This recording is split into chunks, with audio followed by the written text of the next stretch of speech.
My name is John Becker, and I get to be in a panel discussion with two of my friends, Peter and Clara, and we're all co-authors of a wonderful book called People Vision: Reimagining Mission to the Least Reached Peoples. This is something that we're really passionate about, and we've dedicated our lives really to see the gospel emerge where it hasn't existed among local people, to see churches emerge and thrive in these parts of the world. So we're excited to introduce our book to you and our contributions to it. And we hope you will find it intriguing and wanting to dig into this area of the Great Commission that has been a central part of the mission of the church. It is the central part, making disciples of all peoples, places, tongues, and nations. So I want to start with Clara. You represent the emerging generation of kingdom workers, of disciples. And Peter and I have written about a part of the world, the continent of Africa, which is the youngest continent on the planet. And so this is really relevant. Tell us, first of all, um, what intrigued you about writing your chapter. And first of all, please define what is Gen Z. Yeah, thank you. So I had the honor of co-writing my chapter, Unleashing Next Gen Pioneers, with the amazing Lisa Pock. She is so passionate about raising up next gen leaders. And I actually speak from the older Gen Z perspective. Gen Z is typically defined as those born from 1996 to 2010. So actually, we already are in the age of Gen Alpha as well. Gen Alpha is actually just finished being born in 2024. But Gen Z is now young adults in the workplace and in the mission field. And Gen Z can be said to be a generation that's very global. Some say that Gen Z have more in common with other Gen Zers in other countries more than even the older generations within their country. So someone who's 25 in America might have more in common with someone 25 in China, just because of how globalized the world has become. And we grew up with phones in our hands. And we also really love the idea of being a digital nomad, which millennials kind of pioneered, the digital nomad working from wherever you are and getting to travel. And we're also not at all an apathetic generation. We want to be challenged and we want to be given responsibility to the task, especially the task of reaching the least reached peoples. What do you think organizations and mission organizations and churches and those of us really leading a charge towards engaging the least reached for disciple making? What do we need to know about Gen Z or Gen Z to be able to engage them with this news about who the unreached are? Yeah, that's a really good question. I think the first thing is to realize they have high cultural intelligence because of how digital they are. So they're looking for disciplers and mentors in their life that really value a world perspective. And the cool thing is now you can have mentors in Africa mentoring people in the Philippines, young adults in the Philippines, because of our global age. So they're looking for people that have a global mindset, global leaders, because they really value hearing different cultural perspectives. And they also really value really intentional relationship building. Technology has made us become very lonely and disconnected from actual being with people and the body. And so they really value those who can take time to just get to know them. And I think a really important phrase to remember is relationship over resourcing. Many young people are very good at finding the information they need to do the task or whatever's set in front of them. But what they're lacking is someone to walk through them and say, I just want to affirm that you are made in the image of Christ, that God loves you, and let me walk through the Bible with you missiologically and show you God's heart for the world. That's what they really need to be mobilized. I love that. And having a household of Gen Zers myself, I know that they really value you really value authenticity, and so that's awesome. Thank you. And Peter, we've been going at it almost 2 decades now. We probably met 30 years ago, but been working together about two decades. And we have a love and passion for the continent of Africa, especially mobilizing the African believers for mission. And your chapter, awesome chapter on where the smoke is seen. Tell us about your chapter and what it means for the church that's proximate to some of the least reached peoples on the planet. What's relevant about that? Yes, coming out of the African continent, it's been exciting to see what God has been doing in Africa over the last 100 years plus. And the whole title of the book, Taking the Gospel to Where the Smoke is Seen, just highlights the fact how ordinary Christians, excited about the gospel message in villages of Africa, would seek to take it to the next village that was beyond the ridge because there was some smoke coming. There obviously were people there. And so some of the women pioneers, men pioneers who went in the early days, they sought to cross ridges and rivers and lakes just to take the gospel to the next village. And so that's what inspired that chapter. But the whole idea was affirming the spontaneous work of God's Spirit, stirring up people who remain nameless in many ways. Nothing is written about them, but they carry the gospel and gossip the gospel. We thank God for agencies and missionaries who came into Africa and sort of planted the gospel, became catalysts for the gospel. But then the fact that the gospel actually took root, birthed the church, and the church has expanded and grown. And so there's a sense in which the chapter also raises the fact that now that the church has grown and been blessed of God, we want it to be a blessing to other parts of Africa where they haven't had a chance to access the gospel, either because they're in places that are difficult to reach or in societies where there are restrictions because of religion and other, or even war that stops people going into it, and how God is using ordinary people on top of agencies, churches, and missionaries who are also going, but just ordinary people moving to trade, moving to take the gospel. And as Africans migrate and move within the continent and beyond, we've seen patterns of continued church growth through the faithful witness of people who may not have much, but are really excited about the gospel, and God's power working through their lives has given them a sense of obedience to take that gospel beyond. So that has been the beauty, and that's what actually inspired me as in the chapter that I contributed to, that was interviewed by Clara and Mary. It was an exciting journey, working through it with a few challenges, trying to get all the information, but the continent is so big, and not everything is, there's not much written about what's happening. But I think we need to just bring to people's attention that God is at work. So John, you're right, and yes, we have worked in many places. You have talked about the Sahel often, and maybe you could bring in that as to how that works in this whole. Well, the Sahel is captivated my heart for quite a while. I was first serving at the Sudan back in 2002 is when I really started getting involved in the Sahel, and one of the core countries in that, and also Somalia because of the Somali war, and many of the people we were serving in Kenya where we were living at the time. So this region has just been really an interest for me. And something that Bono, a rock singer, but in public figure, he said of the Sahel, he said there's three extremes: extreme climate, extreme poverty, and extreme ideologies that plague the Sahel. And this is such an important continent. We're seeing an increase in conflicts, and it's really where the predominant Islamic north meets the Christian southern part of Africa, and it's that one of our friends, Patrick Johnson, called it the tension belt of Africa. And there's a lot of things happening in this shoreline of the Sahara. One of the key things why I wanted to write about this part of Africa and focus on one region was because if we look at the number of least reached peoples, the Sahel has some countries that would be on the top 10 list of nations with the least reached.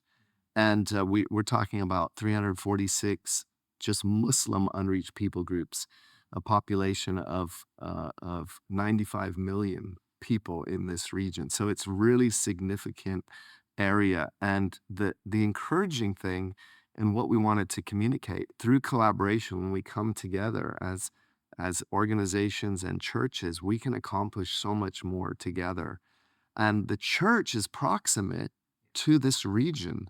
There are believers in each one of these places, each one of the 17 nations across the Sahel. And so coming alongside and accessing the talent and treasures of that church to reach this proximate need. And we're seeing incredible things, but there's so much to do. Yeah.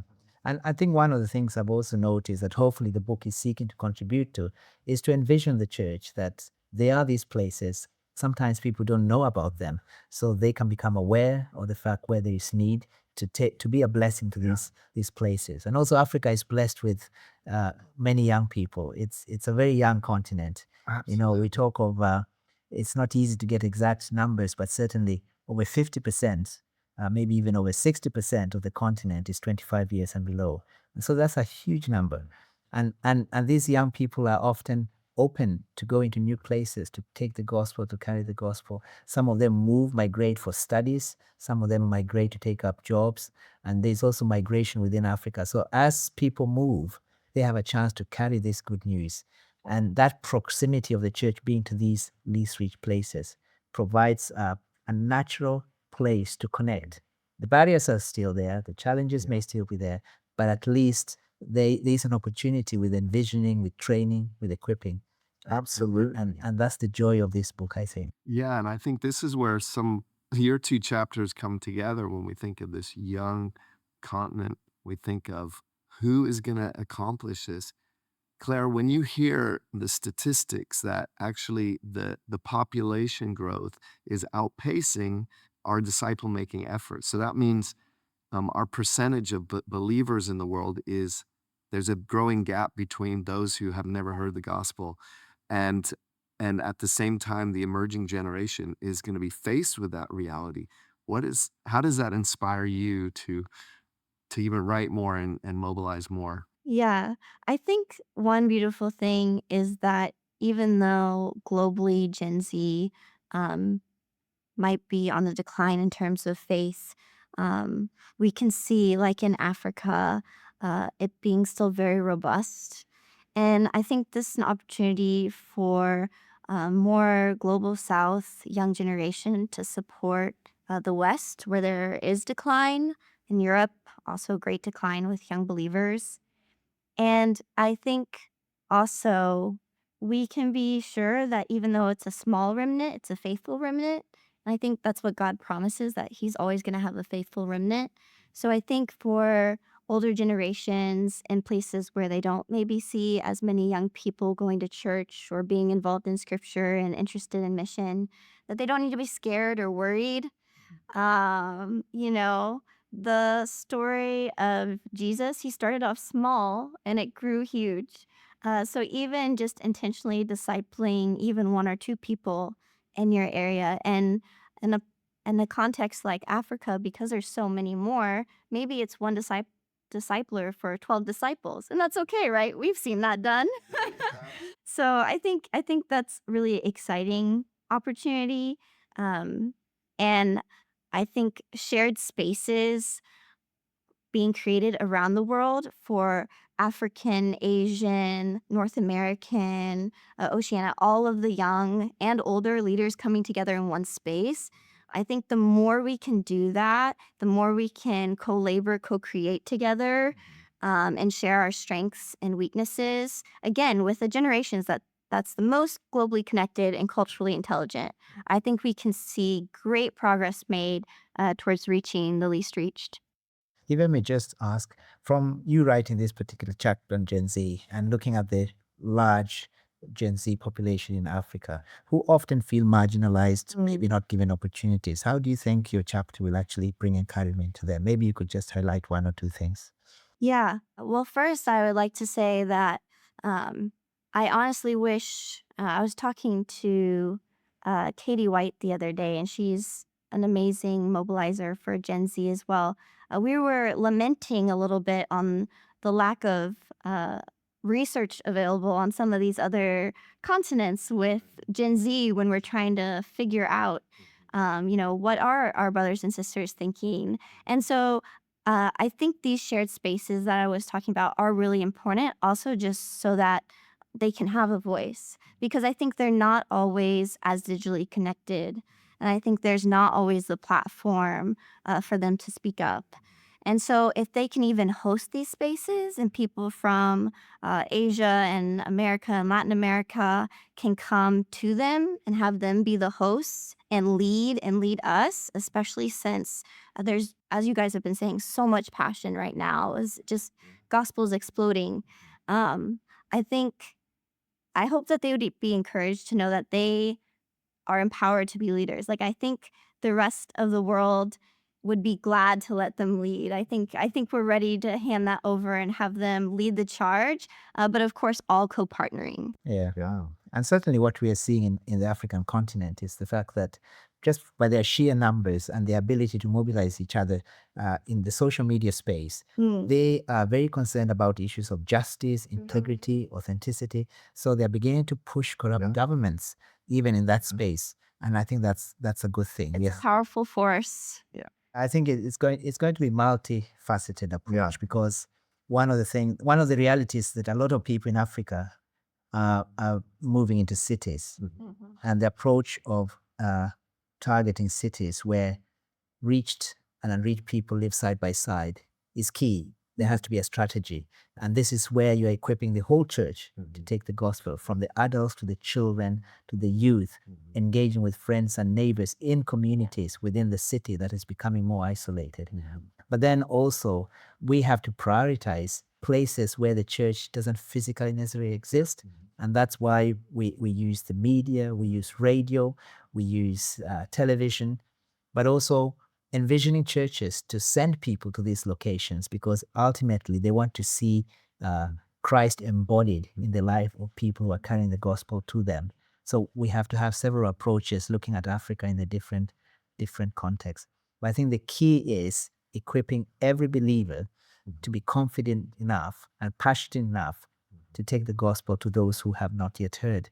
And that will allow the gospel to continue to spread in cities, in towns, in villages, in remote, in disenfranchised communities, amongst refugees who are moving. And I think that's one. Yeah, absolutely. As one of the chapters is the fourth era of mission movement in the Great Commission. And so as we think about this fourth era, so much a part of it is that digital space of the social network across the whole globe. And that's so relevant, especially to the emerging generation who understands that technology because they were born with a cell phone in their hand. They they've never known life without being connected or having access, and the urbanization everywhere on the planet. And so, as you think about that, Clara, and how in particular your generation can help us bridge that gap as new technologies are developed so we can see these least reach really engage with the gospel. You have any insight on that? Yes, I think what Peter said, though, is so important, which is there's no replacement for being in person with someone and living life alongside them. But at the same time, we do see immense opportunity for churches and Discovery Bible Study groups, DBSs, to be held online. And so that's a real blessing that I think we need to take advantage of. I think the question is, what are we comfortable doing online versus what do we know needs to be in person? So we know demonstration has to be in person. That one-to-one connection with someone walking beside you, literally walking beside you, can't all be digital to be the most effective. So I think that also means we need to, as a global church, be a team and realize that maybe one person in their life can be that person to walk beside them, but maybe they need another person from another continent to play a different piece. Maybe they'll teach them how to see the scriptures from a missional perspective through an online Zoom meeting every month.